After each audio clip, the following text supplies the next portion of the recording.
Welcome to EduTips, a side project of the Cult of Pedagogy podcast where I share one quick idea to make your teaching better. This is Jennifer Gonzalez, and I am your host. This EduTip is sponsored by Floop. Do you spend hours giving feedback only to find students throwing it in the trash? Floop is an app that allows teachers to give feedback 4 times faster. After students submit their work through the app, teachers can respond quickly with comment banks, audio comments, hand-drawn responses, and feedback that can be anchored to specific places on images. Unlike other assessment tools, Floop uses research-based strategies to teach students how to give feedback and use their feedback to learn. Through dialogue and revision, students can act fast on the feedback they receive. On top of that, Floop allows them to do peer review and self-assessment, which both build feedback literacy.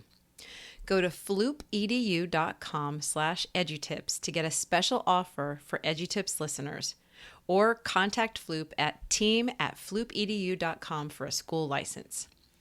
Today's EduTip is try a tiered activity for simple differentiation.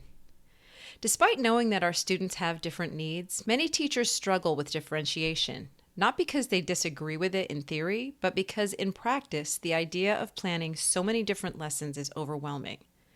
While you probably know that it's not necessary to plan a unique lesson for every student, you may not be aware of some of the simplest ways to provide differentiation. So in this tip, I will just share one, the tiered activity, also known as a tiered assignment, and that's TIER.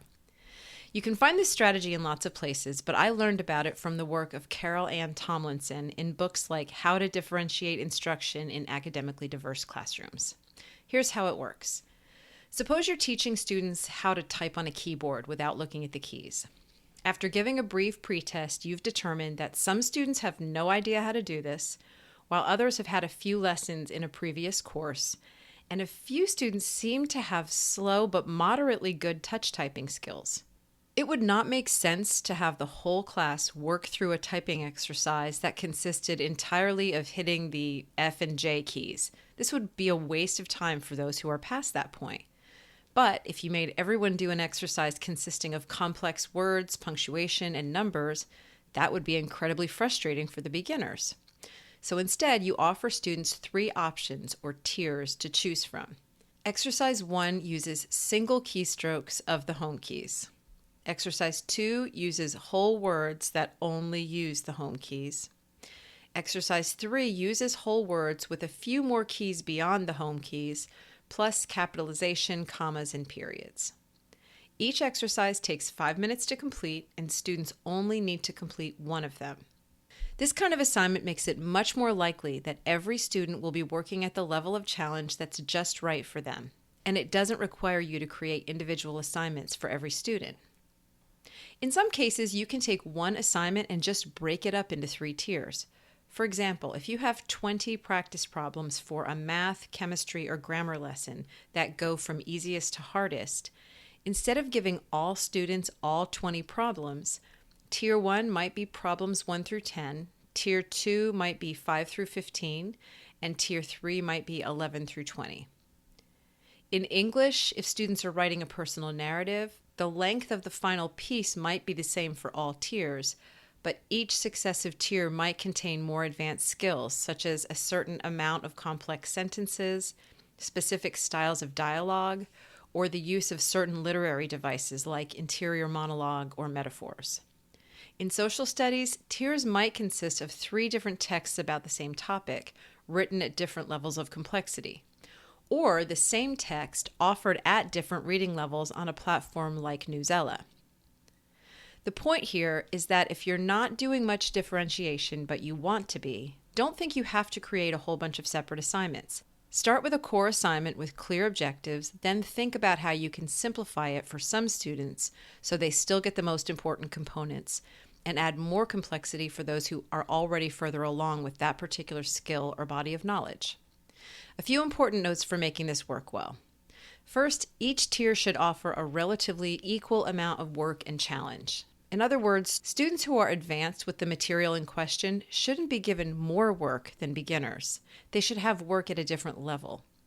Similarly, those same advanced students should experience a similar level of struggle with their task as those who are working at the beginner level. If they fly right through their tier in no time, it's probably not challenging enough. Second, tiers should be flexible and fluid. Do not give students fixed labels that keep them in the same tier all year long for every activity.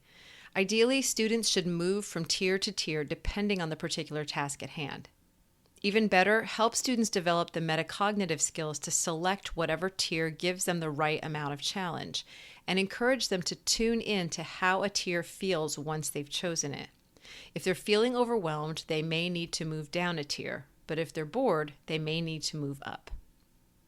Third, mindset and classroom culture can make a huge difference in how well this approach works. If students feel embarrassed about working on lower tiers or punished by working on higher ones, a tiered task won't work nearly as well as it could. Ideally, you can model an attitude of practicality, of each person getting what they need when they need it. Before starting your first tiered task, have a conversation about how everyone has strengths in some areas and needs to grow in other areas.